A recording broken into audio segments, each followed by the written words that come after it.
A group of intruders terrorize famous models to rob their fans through a suspicious link. However, a tragic bloodbath occurs when their so-called plan backfires. After the supermodel Bella Baylor unexpectedly died due to a vehicular accident, Zoe, a rookie model, becomes her replacement for a major project. While Zoe waits for her turn in the swimsuit photo shoot, Nadia strikes up a conversation with her. She's pleased that Zoe's able to join them even on such short notice, making her wonder if the woman is stoked to be part of the project. Zoe confirms, but she wishes it was under better circumstances. Shortly after, the photo shoot starts and Zoe is evidently timid unlike her seasoned colleagues. Yet her natural charisma and stunning visuals lead her to deliver an impeccable performance. As a result, the photographer makes her the front and center of the shoot. Zoe becomes overly ecstatic, causing her to slip. Following the accident, Zoe, with a foot cast, arrives at the model house. Inside, she tries to call for her housemates but no one's responding, so she just heads to her room. There, she discovers she's assigned to a top bunk. Suddenly, Nadia appears and switches rooms with her. Zoe tries to decline, but Nadia explains she couldn't even climb the bunk due to her injury. This silences Zoe, knowing that she has a point. Nadia proceeds to inform her of the directions to her new room. When Zoe begins to leave, Nadia gives her an extra top she received from a brand. Zoe expresses her gratitude toward the woman and promises to try it on later, eliciting a smile from Nadia. By the evening, Zoe dons the top, but she thinks it's not her style. Contrary to her perception,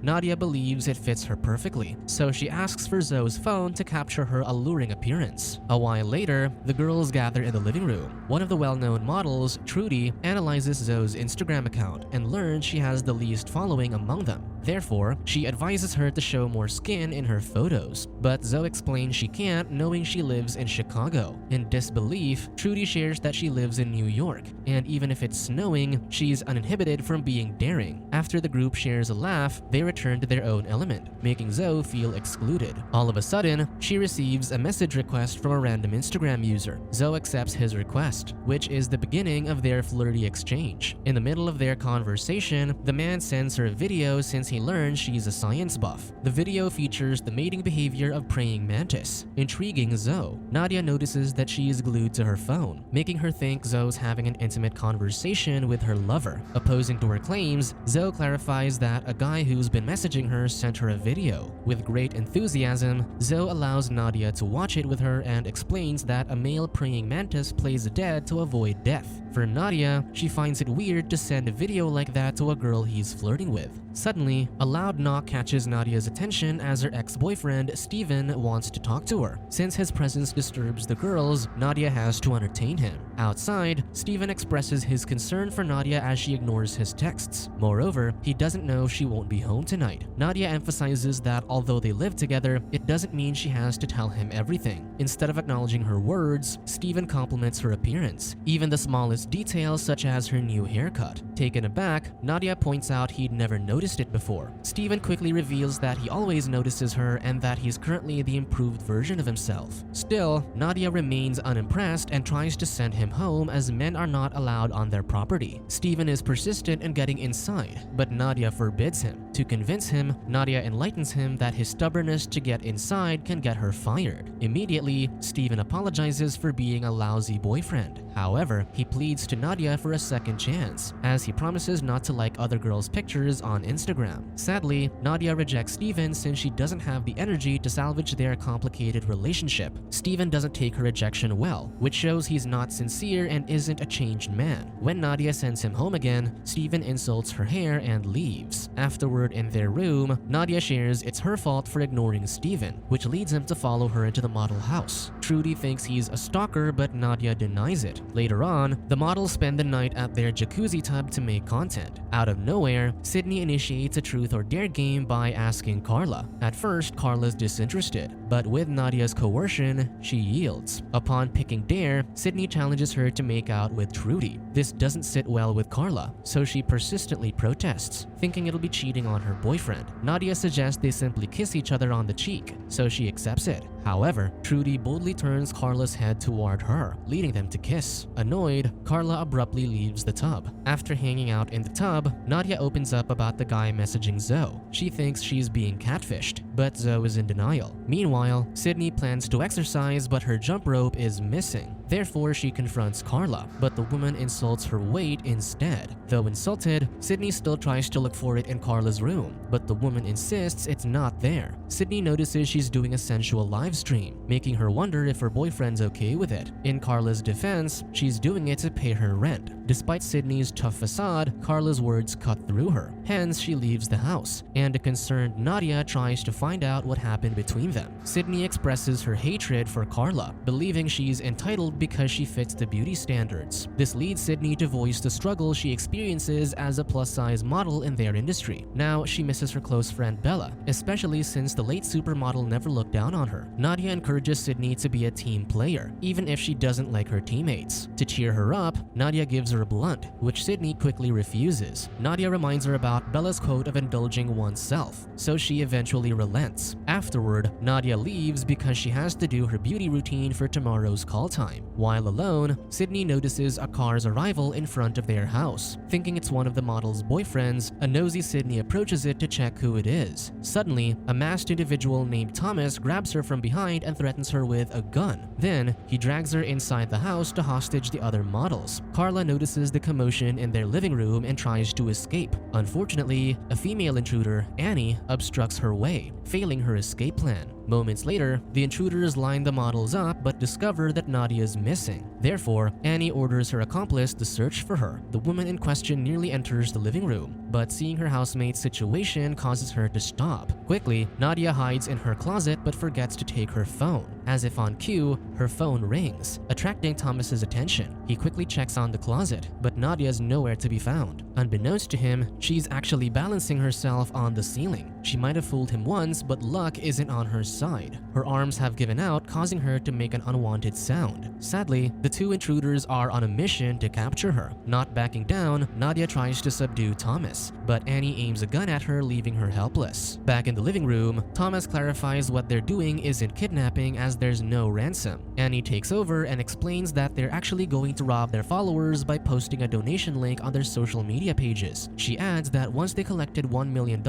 they promised to give the models a chance to resume living their pretty lives. In starting their operation, Annie first uses the models' facial recognition biometrics to open their phones. Second, she searches for a seductive photo that can entice their followers. Thirdly, she writes a caption about urging their followers to donate to the fake Bella Baylor Family Foundation donation link. Once the intruders have successfully executed their plan, the pair checks on their progress and discovers it's gaining traction. Thomas admits that he was initially skeptical about it, but he believes it'll flourish with the numbers they're getting. Upon witnessing their fans' donations, the models feel bad for them, knowing their money isn't going to a good cause. Zoe asks Trudy about the possible identities of their intruders. For Trudy, they might be obsessed fans. With this in mind, Zoe wonders how they know the house's location since they're in a secluded area. While they try to figure out the intruder's identity, Annie and Thomas face a dilemma since the numbers are not increasing. Hence, Annie decides to spice up their operation. She proposes to the models that they're going live, but none of them agree. Annie reminds them that their stubbornness can prolong their captivity, so Trudy volunteers. Despite Trudy's energy and confidence in performing sensual dances, she's not gaining the intruder's desired amount. This time, Carla volunteers to become the night's entertainer, for she believes she's a pro at it. During her turn, Carla shows her fans a sneak peek of her performance, but she quickly uses the broadcast to seek the authorities' help. Instead of being alarmed, Annie laughs at her and reveals she never went live. Out of anger, Carla attacks Annie to steal the phone from her grasp. Immediately, Carla goes live and begs her followers for help. Annie hits her with a gun, causing her to fatally crash her head on the table. The whole room enters into a deep panic, even the intruders. Thomas reprimands her for her actions, especially since they'll be sentenced to a heinous crime. Now he wants to leave the operation, but Annie stops him. She reminds him of their vacation plans as a couple and the material things they can buy after acquiring the money. Eventually, Thomas relents, but he emphasizes that they must leave after an hour. Following their conversation, Thomas drags Carla's body inside the storage room. When he returns, Annie informs him that Carla's followers are worried about her after her brief live stream. Hence, the pair constructs a message. garage, lying that Carla had just experienced a network problem earlier. Suddenly, Steven returns to the house to apologize to Nadia for his immaturity earlier. However, he looks out the window and discovers the house seems empty. But since he's stubborn, Steven goes to the door and persistently rings the doorbell. Thomas unmasks himself to appear less suspicious in dealing with Steven.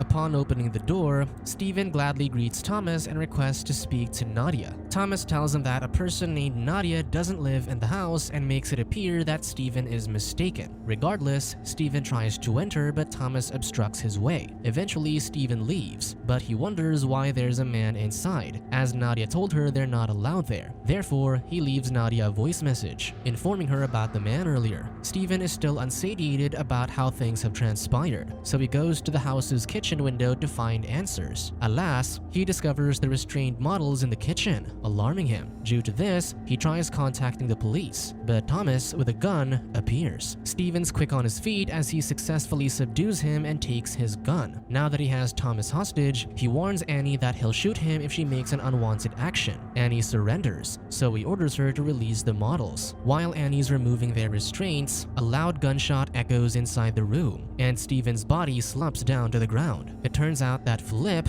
Annie's foster brother and another accomplice, arrives just in time to save them. Later on, Annie urges Thomas to clean their DNA in the house as the police might trace them through it. Meanwhile, Flip disrobes to clean the mess his accomplices have made, leaving the girls alone for a short while. Trudy and Nadia order Zoe to get his gun because she's the only one whose feet aren't restrained. Though against her will, Zoe complies and sneakily approaches Flip's belongings. She's able to retrieve his gun, but the man has caught her in the act. Outside, Sydney struggles to release herself, causing her chair to fall. This allows her to get a glimpse of the intruders' faces. Thomas helps her up and assures her she'll be alright. When he returns to their table, the couple hears the other model shouting for help, so Thomas sprints inside. Annie stays behind and throws Sydney into the fire, for she's seen their faces. In the living room, Thomas arrives just in time to stop Flip from choking Zoe. Nadia takes this opportunity to grab Flip's gun, but Annie tries to stop her. Because of this, Nadia accidentally shoots Annie, alarming Thomas. Annie insists she's fine and orders him to take care of their money. This time, Thomas boldly blames Flip for ruining their plans. A while later, an injured Annie guards the remaining models in the kitchen while her accomplices are disposing of the bodies. Due to her injury, she becomes unaware of what the models are planning to do. Trudy grabs Nadia's lighter from her pocket and burns the ropes around Zoe's wrist. Once done, Trudy calls for Flip to ask permission to use the bathroom. Flip is skeptical about it, so he urges her to urinate on the floor. However, Trudy insists he allows her since she needs to defecate. Flip remains indifferent, so Trudy tells him it's inhumane to leave her be. Annoyed, Flip yields and approaches them. The models attack and subdue Flip,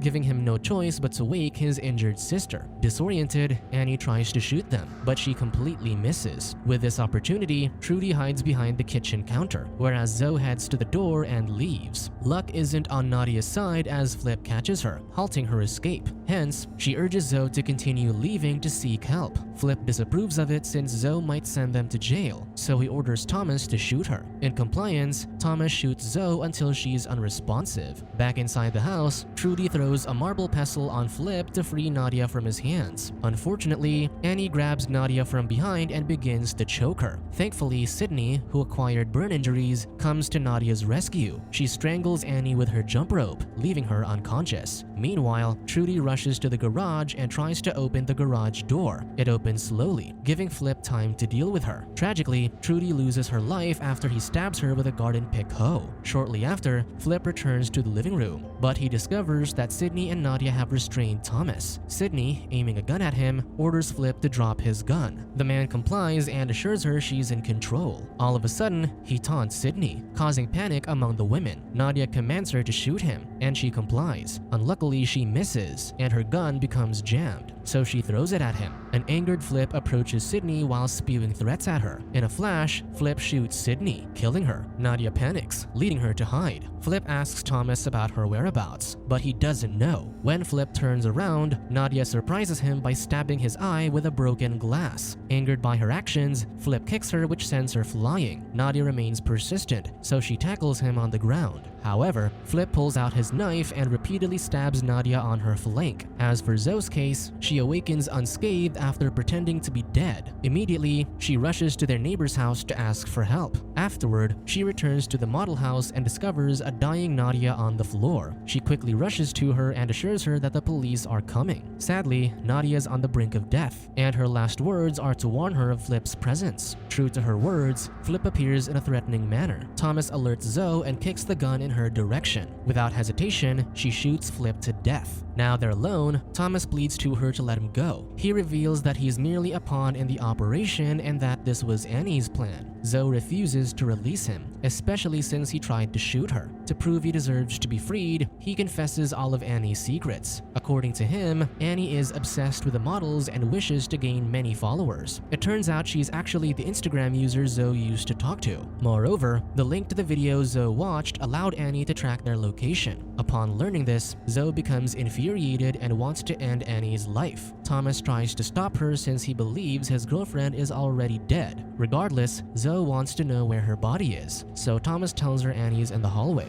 Zoe approaches Annie's body, but she eventually decides to drop the gun. At that moment, the authorities arrive and Zoe deals with them. The officers enter the residence to begin their investigation. Unbeknownst to them, Annie is still alive and quickly flees the crime scene. Subscribe to watch more videos like this, turn on notifications and leave a like to help the channel out. Thank you for watching.